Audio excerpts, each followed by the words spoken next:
Bapa kami dalam surga, Tuhan tolong, biar kiranya saat ini kami juga bersama-sama mempersembahkan seluruh diri kami untuk merenungkan bagian kebenaran firman-Mu dan mempersembahkan yang terbaik, Tuhan.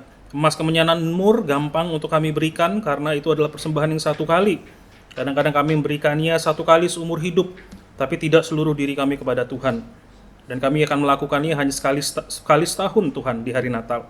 Tapi Tuhan tolong biar kiranya nanti melalui apa yang kami baca, kami renungkan, Tuhan juga boleh pimpin kami untuk senantiasa memberikan persembahan yang terbaik kepada Tuhan sampai kami mati.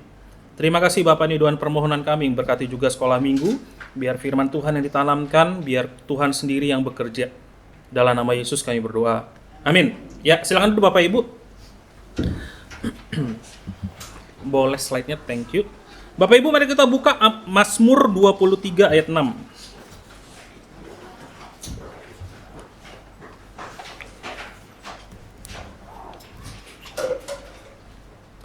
Mazmur 23 ayat 1 sampai 6.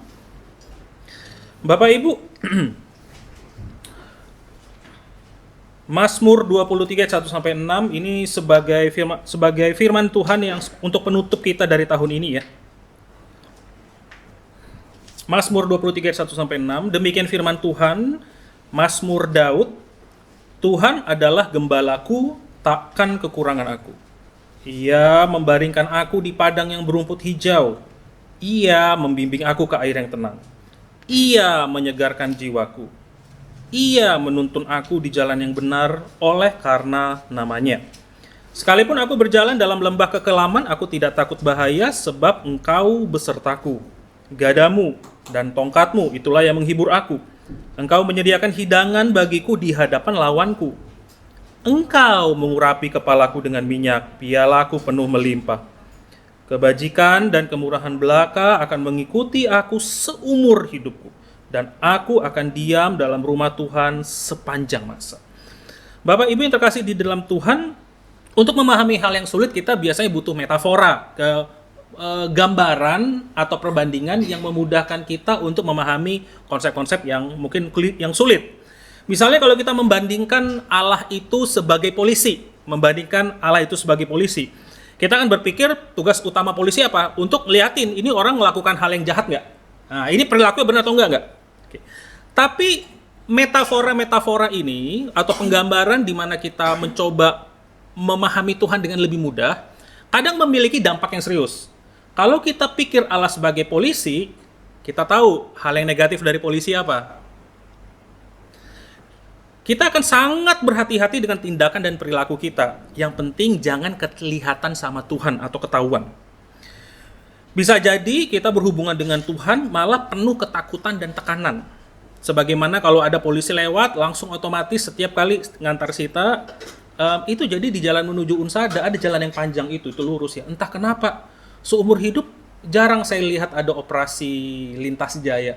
Tapi itu entah bagaimana di jalan itu, mungkin karena jalannya cukup panjang ya, ke arah Unsada itu ada satu itu dari Kalimalang ke sebelah kiri, kayaknya rutin gitu loh, kayaknya sebulan sekali ada gitu, dan ada tandanya, dan entah bagaimana setiap kali kalau ada operasi itu kayak kita SIM lengkap, STNK lengkap, tapi kayak ada deg-degan dikit gitu loh, disuruh stop. Udah disuruh stop pun saya deg-degan, seakan-akan nggak ada SIM STNK, tapi selalu lengkap gitu loh. Jadi kayak ada rasa ketakutan kalau tiba-tiba tuh polisi nyetop kita gitu loh. Lampu kita mati lah, spion nggak ada lah. Kadang-kadang, jadi itu kalau di polisi kan mereka ada sistemnya operasi tangkap tangan. Kalau tangkap tangan mereka lihat spion kita nggak ada, mereka berhak stop. Tak ada operasi, tak perlu, dia lihat kita nggak ada spion, dia berhak stop dan kasih nilang. Itu namanya operasi tangkap tangan gitu. Jadi walaupun lengkap pun tetap kayak agak deg-degan. Jadi stop nggak, ada apa nggak, ada yang kurang nggak, jangan gue kelupaan SIM STNK. Jadi Bapak Ibu, metafora ini memang menolong kita untuk menggambarkan Tuhan, tapi kalau kita gunakan metafora yang salah, wassalam kita. Wassalam hidup.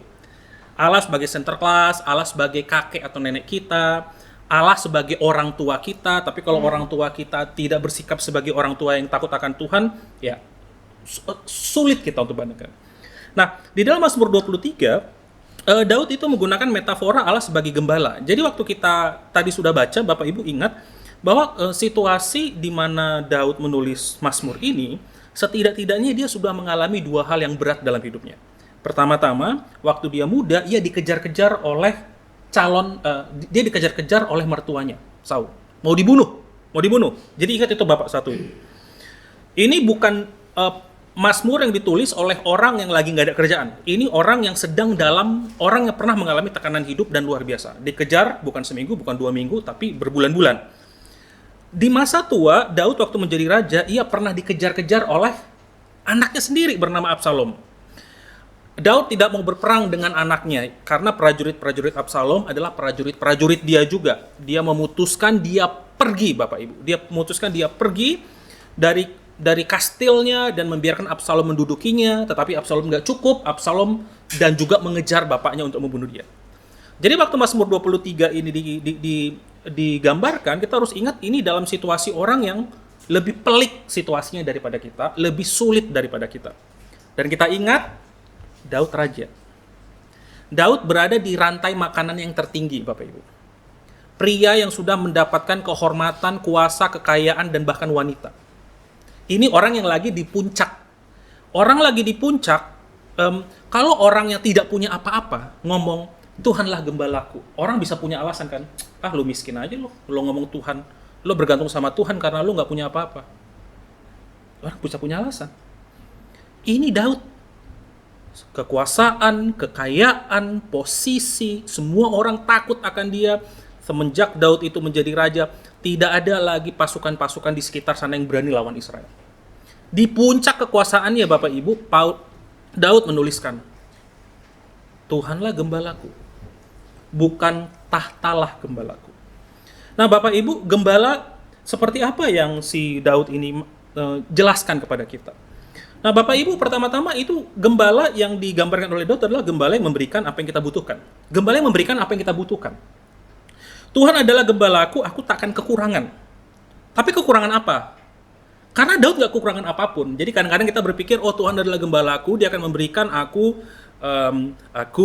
ingin uang 1 miliar saja. Atau enggak, itu ada lagu yang Bapak Ibu coba cek di YouTube. Atau enggak, aku ingin rumah 1 miliar saja. Gitu loh. Apakah itu? Gitu loh. Karena Daud udah punya semuanya, Bapak Ibu. Daud udah punya semuanya. Jadi gembala seperti apa yang kita butuhkan? Harta, tata, posisi, kalau pria, wanita, atau yang lain berarti posisi. Nah, kebutuhan-kebutuhan yaitu kekuatan yang baru di ayat yang 2. Tuhan membawa kita kepada rumput hijau dan air yang tenang. Ketika kita lelah dan kita stres, kita kehilangan semangat, hanya Tuhan yang mampu memberikan kita air yang tenang untuk kita minum, dan rumput dan padang rumput yang hijau di mana kita bisa bernaung. Bahkan kasur termahal kita, kalau kita punya kasur 30 juta, 40 juta, 50 juta pun tak pernah akan bisa mengalahkan waktu Tuhan berikan kita ketenangan. Oke ya. Ketika kita lelah, kita stres, kita kehilangan semangat, hanya Tuhan yang mampu memulihkan kita. Di dalam Injil Yohanes, Yesus digambarkan, Sang Gembala Agung kita digambarkan sebagai roti yang hidup dan air hidup. Kekuatan yang baru. Jika kita cari Tuhan, akan selalu ada kekuatan. Kebutuhan yang kita dapatkan adalah kebutuhan yang menyegarkan jiwa kita. Di dalam ayat 3a. Hidup itu kita tuh selalu dituntut, Bapak Ibu. Kita tuh nggak pernah puas. Dan kita dibuat seakan-akan tidak pernah puas. Makanya mungkin sebagian dari kita berpikir, ya kalau bisa keluar dari Jakarta, ya kenapa tidak? Karena Jakarta tempatnya keras cuy, gitu loh. Terus temponya cepat. Entah bagaimana, kita itu kayak selalu kurang. Belum lagi ditambah media sosial yang kita kenakan, yang kita pakai kalau kita masih suka scroll dan kita lihat segala sesuatu yang indah. Nah, semua yang ada di scroll saya adalah gereja-gereja yang bagus dan pelayanan teman-teman saya. Makin scroll, makin kita nggak puas. Aduh, kok nggak aku puas sama hidupku ya? Kok nggak puas sama hidupku? Ada orang beli mobil baru, aku nggak puas sama hidupku. Jadi kita tuh kayak kerja dan kita berjuang dan kita berusaha tuh kayaknya kalau nggak punya kendaraan ini atau nggak punya aset ini, kalau nggak punya ini kok kayaknya hidup gua kurang ya. Dan kita dituntut dan kita kerja terus. Belum lagi kalau kita misalnya punya keluarga yang pekerja keras. Jadi secara natur tubuh kita tuh bukan tipe orang yang malas. Kayak pengen kerja. Ya sebenarnya kerja untuk apa juga kadang-kadang kita mulai berpikir. Gitu Bapak Ibu. Tetapi waktu kita datang sama Tuhan, Tuhan menyegarkan jiwa kita, Bapak Ibu. Dan ini menjadi pertanyaan besar bagi kita, apa yang menjadi gembala kita? Apakah diri kita sendiri, apakah uang kita, apakah keluarga, apakah mertua kita, apakah menantu, orang tua, anak, harga diri, atau kehormatan? Nah, Bapak Ibu, waktu kita berusaha untuk memuaskan manusia-manusia ini, Bapak Ibu, kita nggak pernah puas. Kita mencoba memuaskan pasangan, tanya aja Bapak Ibu yang sudah punya pacar. Pernah puas nggak? Nggak. Kita sudah punya rumah, kita pengen isi rumah kita dengan hal yang bagus. Kita sudah punya anak, kita pengen pendidikan anak kita lebih bagus lagi. Kita pengen lagi meningkatkan, kalau kita sudah punya uang sekian juta, Bapak Ibu, kita pengen kalau boleh 2 digit. Aduh, kalau udah 2 digit, pengennya kalau boleh 3 digit. Aduh, tapi kan karena kebutuhan di Jakarta itu sulit gitu loh. Dan kita mulai berpikir kayak, iya ya, aku memang uang bukan segala-galanya, tetapi segala-galanya butuh uang. Tapi kan kita kejar tuh terus ya Bapak Ibu ya. Uang adalah benda mati, harusnya kita yang mengontrol itu. Bukan kita yang dikontrol, tapi kita dikontrol. Kita bukan lari kepada gembala kita yang bisa menyegarkan jiwa kita. Bapak Ibu, ada antitesis dari Mazmur 23, ini satu puisi yang dibuat oleh seorang penulis buku. Saya terjemahkan, saya usahakan mengikuti nuansa puitisnya ya. Antitesis, jadi ini perlawanan dari Mazmur 23.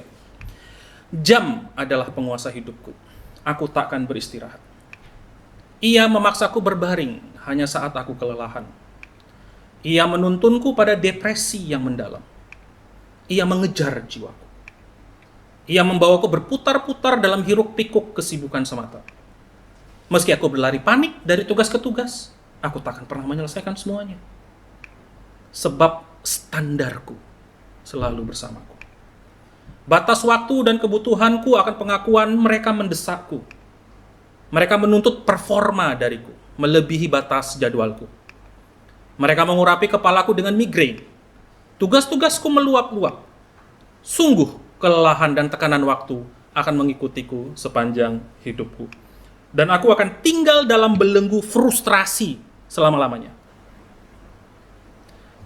Ganti jam ini dengan uang kita, ganti jam ini dengan anak kita, ganti jam ini dengan pengakuan dari mertua kita, ganti jam ini dengan harga diri kita, ganti jam ini dengan posisi yang kita miliki.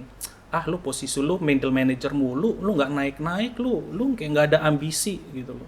Ambisi dikit lah. Ambisi adalah penguasa hidupku. Baik. Kepada siapa atau sesuatu kita taruh dia di posisi tertinggi, kita akan jadi budaknya. Bapak Ibu. Kita mau jadi hambanya Tuhan, domba itu lemah tanpa gembala. Oke ya. Domba lemah tanpa gembala. Tapi karena kita meletakkan tubuh kita dan kelemahan kita kepada gembala yang agung dan yang baik itu, jiwa kita akan dipuaskan. Kita letakkan kepada jam, gantilah terserah. Pacar adalah penguasa hidupku, apapun lah, suamiku lah, istriku lah, apapun itu, dan kita akan capek sampai kita mati. Dan belenggu frustrasi sampai selama-lamanya. Nah Bapak Ibu, jadi datang kepada Tuhan, karena hanya Tuhanlah gembala hidup kita. Tuhan juga bukan saja memberikan kekuatan dan menyegarkan, tetapi Tuhan juga memberikan bimbingan. Yesus akan selalu memimpin dan membimbing kita ke jalan yang baik dan benar, karena Ia bukan manusia. Ia tidak pernah memaksa, Ia tidak pernah memanipulasi, dan Allah kita benar-benar jenius untuk memimpin kita. Yesus mau memandu kita karena Dia gembala kita, dan Dia mau memandu kita demi namanya di dalam ayat yang ketiga, Bapak Ibu. Ia menuntun aku di jalan yang benar oleh karena namanya. Saat Allah sudah mengatakan bahwa aku akan memberikan yang terbaik bagimu demi namaku sendiri, nah kita seharusnya percaya itu, karena itu demi nama Allah sendiri. Demi nama Allah itu sendiri. Di dalam Mazmur 106 ayat 7-8 dikatakan, nenek moyang kami di Mesir tidak mengerti perbuatan-perbuatanmu yang ajaib, tidak ingat besarnya kasih setiamu, tetapi mereka memberontak terhadap yang maha tinggi di laut Teberau. Namun diselamatkannya mereka oleh karena namanya. Jadi Israel diselamatkan bukan karena dia, kesian ya, udah kecil, mati, meot, enggak. Allah memilih Israel agar nama Allah yang dimuliakan. Jadi kalau sudah Allah bilang ini demi namaku, sudah dapat dipastikan kehidupan kita akan selalu dijaga oleh gembala. Pasangan kita bisa nggak? Enggak. Uang kita nggak bisa habis, Bapak Ibu. Anak kita, iya kalau dididiknya bagus. Tapi kalau nggak, iya kalau dia menikah dengan orang yang tepat. Kalau dapatnya orang yang nggak tepat, lu nggak suka ya jadi sama gua ya, waduh mati dah kita. Dipertentangkan antara orang tua mau milih papa mamamu atau aku sebagai suamimu atau istrimu. Beh, Bapak Ibu, nggak ada yang bisa diharapkan kan? Ujung-ujungnya dan kita nggak tahu, semuanya gambling. Bahkan kita mau ngajar yang terbaik pun, kita bekerja di perusahaan yang terbaik pun, perusahaan itu bisa melepas kita sedemikian rupa, Bapak Ibu. Mau 11 tahun kek, mau 15 tahun kerja, nggak ada gunanya. Kita udah capai posisi tertinggi, mudah-mudahan kalau kita capai posisi tertinggi. Kalau paman saya sudah capai posisi di mana networknya banyak. Dia bisa pindah-pindah saja, bebas kapan saja yang dia mau. Dia nggak diterima dari sini, dia bukan nggak diterima. Dia nyari, orang pasti nerima, karena networkingnya banyak. Dia udah lama kerja. Permasalahan utamanya, berapa persen orang yang kayak gini, Bapak Ibu? Sedikit kan? Tidak semua dari kita bisa pindah pekerjaan seenak jidat kita. Kita mulai berpikir, masa depan kita ini gimana? Gitu. Nah, jadi waktu kita membuat diri kita digembalakan oleh ya posisi, status, pekerjaan kita, ya udah, mereka nggak akan pernah bisa bimbing kita. Jadi kalau mau cari bimbingan, carinya Tuhan. Karena kalau udah dia bilang demi namanya, sudah akan dipastikan bahwa dia akan bimbing kita dengan baik. Gembala apa yang Daud jelaskan, Bapak Ibu? Bukan saja gembala yang memenuhi kebutuhan kita, memberikan kekuatan, menyegarkan jiwa, memberikan bimbingan, tetapi juga gembala yang melindungi kita. Di dalam Mazmur 4-5, Tuhan adalah gembala yang selalu melindungi kita dimanapun kita berada. Dia melindungi kita dari ketakutan dan kematian. Sekalipun aku berjalan dalam lembah kekelaman, aku tidak takut bahaya. Bapak Ibu, dalam hidup kita akan selalu melewati lembah kekelaman, cepat atau lambat, suka atau tidak suka. Momen hidup di mana kita sulit, di mana kita merasa nggak pasti, atau bahkan rasanya pengen mati, Bapak Ibu. Tetapi Daud mengingatkan agar kita tidak perlu takut, karena Tuhan beserta. Jadi gembala kita itu tidak selalu, Bapak Ibu, itu lembahnya jelek ya, jangan. Kita nanti nggak lewat sana ya. Aku akan kasih kamu hidup itu jalannya tol, bagus. Aku akan pilihkan pasangan yang terbaik untukmu. Aku akan buat carikan pekerjaan yang paling baik untukmu. Enggak loh, Bapak Ibu. Tuhan sebagai gembala kita akan memimpin kita dalam lembah kekelaman. Lembah yang bahkan kita ngerasa kita pengen mati. Lebih bagus gua mati aja daripada gua ngelaluinya. Nah, lembah di zaman itu salah satu kerugian, salah satu yang jelek dari lembah adalah banyak juga binatang-binatang buas yang menanti di batu-batuan atau di celah-celah. Tanpa ada gembala, wassalam ini domba-domba. Sekali lagi, kita ini domba ya, Bapak Ibu. Kita bukan serigala, kita dombanya. Oleh karena itu, makanya ada masa di mana kita akan lewat lembah, di mana itu kita ngerasa kelam, depresi, pengen mati, tapi dia akan selalu beserta.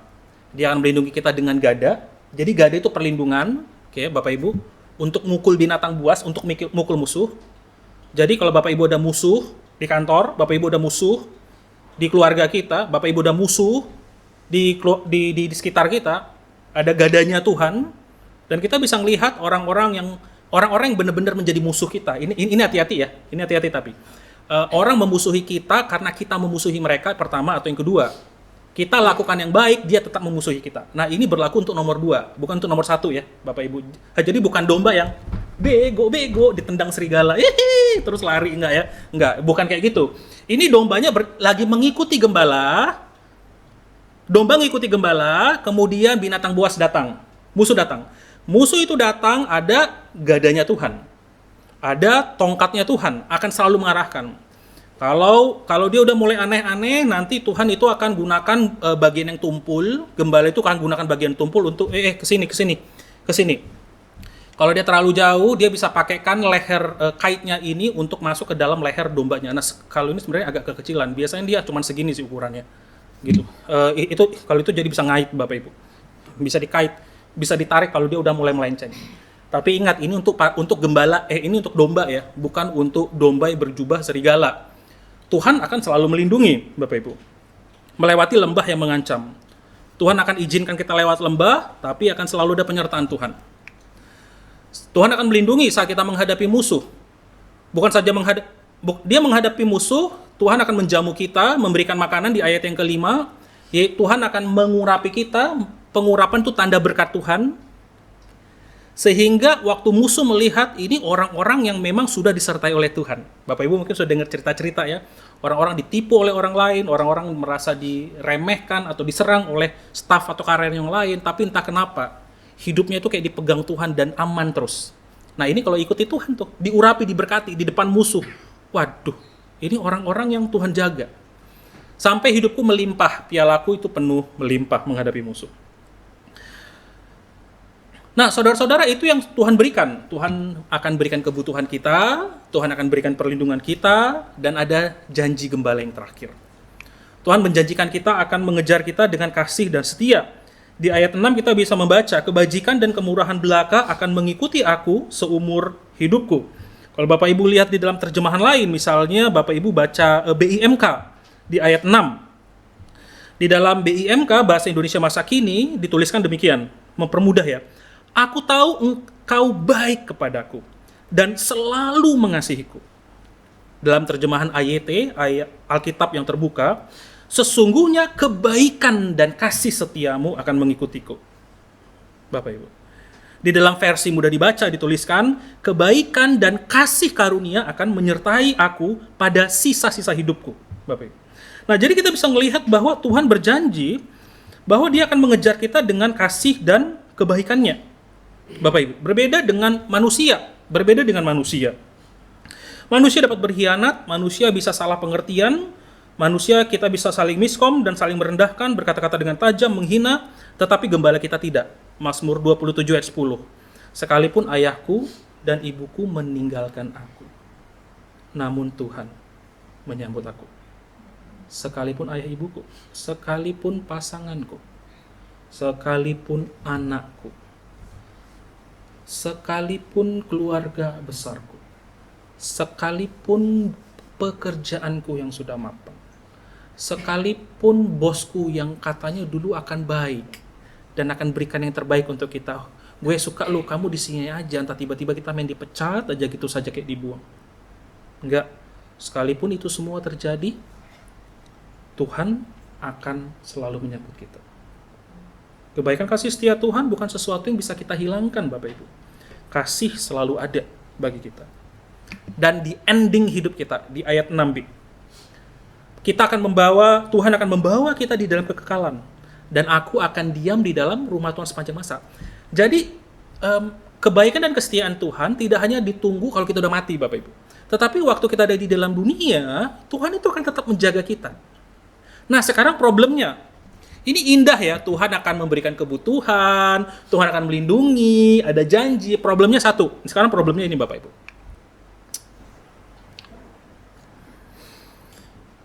Kita bagian dari domba itu enggak? Problemnya ini. Semua keuntungan itu diperoleh kalau kita domba. Kalau kita kambing, kita nggak termasuk. Nah, ini menjadi pertanyaan kita untuk penutup tahun, Bapak Ibu. Maksudnya selama ini kita benar-benar nggak sudah percaya di dalam hati kita, mengaku dosa kita dengan sungguh di hadapan Tuhan, bahwa Yesus adalah satu-satunya Tuhan dan Juru Selamat. Bapak Ibu, saya lagi scan foto-foto lama kita, Bapak Ibu. Dan saya melihat sebagian dari kita yang sudah 15 tahun, 20 tahun di tempat ini, dan sebagaimana saya sudah mengenal di masa depan, di masa ini, orang-orang di masa itu, dia nggak tahu kan apa yang akan terjadi di dalam hidupnya 15 tahun lagi. 15 tahun kemudian. Oh, Tuhan, dia mengalami kesulitan ya di dalam kehidupannya. Oh, Tuhan, orang ini kok sulit ya dalam keluarganya. Tuhan, orang ini menikah dengan orang tidak percaya. Dan yang saya dengar, dia sudah tidak ke gereja lagi. Orang ini dulu, dia itu ke gereja, tapi saya tahu dia itu abusive sama anaknya. Dan saya lihat mukanya Bapak Ibu di foto itu. Bapak Ibu waktu saya scan itu satu-satu, nah ini pelan-pelan saya lagi scan ya, nanti tanggal 31, pemuda tolong bantu saya untuk sortir. 20 tahun ya di gereja, 15 tahun ya, 10 tahun, senyum, pakai jas di foto pas lagi pelayanan, HUT ke 15, GSRI. Ada tahun 90 ada tulisannya retret penginjilan GSRIK. Jadi ada Kartini, ada pos Pasar Minggu, ada pos-pos yang lain. Ramai itu ada 30 orang. Anak-anak muda, oh aku kenal si Cici ini, orang Kartini. Oh ini orang Kartini masih ada. Ini orang masih hidup nggak di Kartini ya? Oh ini yang kayaknya aku dengar tuh di Kartini yang lagi kayaknya ada problem ini si bapak ini atau si ibu ini. Terus Bapak Ibu, dan itu akan menjadi kesulitan terbesar bagi kita kalau kita melihat 15 tahun lagi hidup kita akan mengalami banyak lembah kekelaman yang kadang-kadang bukan karena Tuhan bawa, tapi karena kita suka nyerang dan nyeruduk serigala, Bapak Ibu. Dan ini menjadi pertanyaan besar, berapa banyak ya dari umat Tuhan yang memang benar-benar adalah dombanya Allah. Dan itu mengkhawatirkan. Saya khawatir 15 tahun lagi kan ini kita foto-foto banyak ya. Terus saya udah kompilasi. 15 tahun lagi ya nanti rohaniawan berikutnya ngelihat gitu loh. Kadang-kadang tuh jadi bertanya-tanya, Periadi lu pelayananmu gimana ya di Pasar Minggu ya? Pengajaran yang kamu berikan gimana ya? Pemuridannya kamu bener nggak? Dan itu menjadi pertanyaan. Dan ini membuat kita kembali lagi, benar nggak kita domba-dombanya Allah, Bapak Ibu? Ini pertanyaan besar ya. Dan kalaupun kita sudah domba-dombanya Allah, hal yang kedua nih, perhatiin. Apakah memang aku mau cari suaranya, firman Tuhan dan taat padanya? Yohanes 10 ayat 27 dituliskan, domba-dombaku mendengarkan suara pendetanya, bukan ya? Domba-dombaku mendengar suaraku. Suara Tuhan ada di mana? Salah satunya di Alkitab. Kita bisa dapat rema, kita bisa dapat pencerahan, tapi kan kita selalu uji itu dengan firman Tuhan. Jadi setiap kali domba-domba mendengarkan suaraku, ini tuh menjadi dua hal yang serius sih. Pertama-tama waktu kita itu membaca firman Tuhan, apakah memang kita sudah Pertama-tama apakah kita memang mau mendengar suara Tuhan? Dan yang kedua, setelah kita mendengar, apakah kita mau taat akan suara Tuhan? Nah, ini problemnya, Bapak Ibu. Nah, yang Tuhan akan jaga adalah domba. Jadi ada domba-domba ini yang akan meleng dalam hidupnya, ya. Akan ada meleng dalam hidupnya. Tetapi si gembala ini punya kuasa untuk menariknya. Cuman kalau dombanya pengen lari sedemikian rupa, Bapak Ibu, kadang-kadang sulit bagi gembala untuk mencari domba itu. Sulit bagi gembala untuk mencari itu. Dan kita mulai berpikir apakah memang kita salah satu domba itu, Bapak Ibu. Setelah kita 15 tahun menjadi domba. Atau jangan-jangan kita sama sekali bukan domba setelah 15 tahun percaya. Nah, Bapak Ibu, mari kita kembali lagi mengevaluasi diri kita. Nanti saya akan gunakan ini sebagai beberapa pertanyaan untuk nanti tanggal 31 kita refleksi ya. Jadi nanti tanggal 31 saya minta Bapak Ibu untuk merenungkan kebutuhan apa, perlindungan apa yang sudah Tuhan berikan dalam tahun ini. Ingat ya poin 1, poin 2. Gembala akan mencukupkan kebutuhan kita, gembala akan melindungi kita. Ya, jadi refleksi pertama adalah Bapak Ibu mulai memikirkan kebutuhan apa yang sudah gembalaku berikan, spesifik, nanti saya akan minta Bapak Ibu spesifik ceritanya. Perlindungan dari musuh seperti apa yang gembala kita sudah berikan, bentuknya seperti apa, itu satu. Terus nanti yang kedua, di tahun nanti 2025 kita pengen agar Tuhan tetap menjadi gembala kita. Nah sekarang apa yang akan kita lakukan dengan hidup kita? Ada nggak bagian dalam hidup kita yang kita tuh masih nggak mau denger-dengeran sama suara Tuhan? Dalam faktor pekerjaan mungkin, kalau di gereja sih, wah Tuhan aku akan melayanimu sampai mati, ya kan? Kan lagu kita bagus ya. Apa sih lagu yang suka dinyanyikan itu? Yang tentang pelayanan, aku akan melayanimu senantiasa gitu loh. Aku tiba-tiba lupa lagunya, mendadak. Itu kayaknya ada lagu kebangsaannya Kartini dan Pasar Minggu deh. Kalau ini lagunya terus gitu loh. Tapi di gereja doang. Waktu di rumah tangga, waktu di kerjaan apalagi. Kan kita bisnis nih Pak Bu. Ya saya kan nggak pernah ada CCTV. Mohon maaf kalau ini CCTV lagi ngetes ya. Jadi ini bukan untuk Bapak Ibu. Ini cuma lagi ngetes. Ini bisa nggak? Ini lagi bisa. Nah, Saya kan nggak mungkin pasang CCTV di toko kita kan, di kantor kita kan untuk melihat ini orang ngapain aja kalau lagi kerja nih. Waktu dia memperlakukan karyawannya gimana? Nah, apakah kita sudah jadikan Tuhan gembala kita nggak waktu kita di kerjaan? Waktu kita nyari pacar. Waktu saya lihat foto-foto lama, kemudian saya ngeliat, wah, dia nyari ini ya, oh dia dapatnya ini, oh akhirnya dia nggak ke gereja lagi, dia gini-gini. Terus saya mulai mikir-mikir, kadang-kadang Bapak Ibu, ya Tuhan adalah gembalaku kalau di dalam pekerjaan atau ekonomi. Tapi kalau lagi dalam konteks cari pasangan, nafsuku adalah gembalaku, atau enggak keamananku adalah gembalaku gitu. Nyari prianya yang agak mapan nih gitu loh, yang bagus, kerjaannya bagus, mapannya bagus gitu loh. Jadi bukan lagi nanya Tuhan gitu, Bapak Ibu. Nah, jadi itu yang nanti kita akan Bapak Ibu, saya minta nanti untuk coba renungkan area mana dalam hidup yang kita itu masih enggan menjadikan Tuhan itu gembala. Area mana? Ekonomi kah? Pekerjaan kah? Keluarga kah? Relasi kah? Cari pasangan kah? Mungkin waktu kita mencari hal-hal yang lain, Bapak Ibu. Nah, Bapak Ibu, jadi semoga ini menolong untuk kita menutup kita tahun ini, Bapak Ibu. Jadi ingat, Tuhan itu selalu menjadi gembala kita dan Dia pengen jadi gembala kita. Tuhan akan selalu berikan kita kebutuhan, Tuhan akan selalu melindungi kita. Pertanyaan utamanya adalah, apakah kita dombanya, nomor satu? Kita sungguh-sungguh percaya nggak? Di dalam Joshua Project, hanya 30%, ada sekitar 30, nggak usah saya sebut deh. Nah, apakah itu pertama? Terus yang kedua, apakah saya mau terus cari suaranya? Saya dengar suaranya, saya mau taat sepanjang waktu. Dan kalau kita taat, hidup kita memang akan sulit, akan ada momen di mana kita sulit. Tetapi Tuhan itu akan selalu melindungi dan menjaga kita. Karena demi namanya Tuhan. Nah, Bapak Ibu. Nah, kalau kita sudah mengalami kegagalan yang beruntun, ini sekarang adalah efek, ada keputusan dalam hidup saya yang seandainya saya nggak ngambil dan saya nggak lakukan itu, efek negatifnya nggak sampai sekarang. Ada beberapa, saya nggak bisa cerita, tapi ada beberapa hal yang, aduh sial banget ya, kalau momen itu aja, itu nggak pernah kejadian, itu ada konsekuensi yang harus saya bawa sampai sekarang, di usia saya sekarang.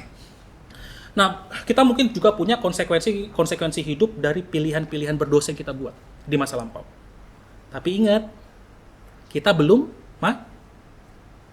mati ya, Bapak Ibu. Gembala kita masih nongol. Di dalam hidup kita, satu domba hilang, gembalanya nyari atau tinggalin? Nyari. Dia tinggalin yang 99, dia cari yang satu itu. Nah, saya nggak tahu satu itu di antara kita yang mana, Bapak Ibu. Tapi ingat, Tuhan mau cari, dan saat nanti kita kembali ke kawanan domba itu, belajar lagi untuk dengar suara Tuhan dan taat, dan Tuhan akan memberikan kita yang terbaik. Kebajikan dan kemurahan belaka akan mengikutiku seumur hidupku, walaupun aku sudah menghabiskan 40 tahun di dalam masa kekelaman, pemberontakan, dan kehancuran, dan ketidakpedulian, dan pengabaian, dan kemasa bodohan. Tapi saat di momen kita sudah meletakkan Yesus untuk Tuhan, aku mau jadi kau gembalaku lagi, kebajikan dan kemurahan belaka akan mengikutiku pada titik di mana kita minta Tuhan jadi gembala kita lagi. Dan pada endingnya, Bapak Ibu, kita akan diam di dalam rumah Tuhan sepanjang masa. Akhir hidup kita masih bisa menjadi lebih baik lagi daripada hari yang kemarin. Karena kita punya gembala. Pertanyaannya, kita mau dengar suara Tuhan dan mau taat atau tidak? Mari kita berdoa. Bapa kami dalam surga, Tuhan tolong kami agar menjadikan Engkau sungguh-sungguh gembala kami. Tuhan, sebagian dari kami mungkin sudah begitu jauhnya dari Engkau. Kami merasa bahwa dengan beribadah sekali seminggu, itu kami rasa sudah cukup, Tuhan. Tapi ada banyak hal dalam hidup di mana kami masih mengabaikan suara-Mu. Tapi Tuhan tolong kami. Tuhan tolong. Di momen ini, di tahun yang akan datang, kami pengen terus belajar dan mau untuk menjadikan Engkau gembala kami. Tuhan pimpin. Tuhan akan ada banyak keputusan, akan ada banyak konsekuensi dalam hidup kami yang harus kami tanggung pada saat ini dari keputusan-keputusan kami yang berdosa di masa lampau. Tapi Tuhan, saat kami kembali kepadamu, dan sebagaimana Engkau kembali terus mencari kami, dan mau menyelamatkan kami, dan rindu untuk mengampuni kami, biarlah kami boleh datang dengan penuh keberanian Tuhan di hadapan-Mu, dan mendapatkan sentuhan kasih-Mu lagi. Dan Tuhan bimbing kami. Biar kiranya firman-Mu akan membawa kami di tahun 2025 menjadi pribadi yang makin mengasihi Engkau, makin mengasihi sesama kami, dan kami makin akan bertumbuh. Kami berdoa juga Tuhan, di tahun yang akan baru, yang kami akan datang, hidup kami akan menjadi lebih baik, kebaikan dan kasih setia Tuhan sungguh-sungguh tampak nyata dalam hidup kami. Walaupun di tahun-tahun sebelumnya kami gagal. Tuhan, ini doa dan permohonan kami, biar kiranya Tuhan menyertai dan menolong kami. Dalam nama Yesus kami berdoa. Amin.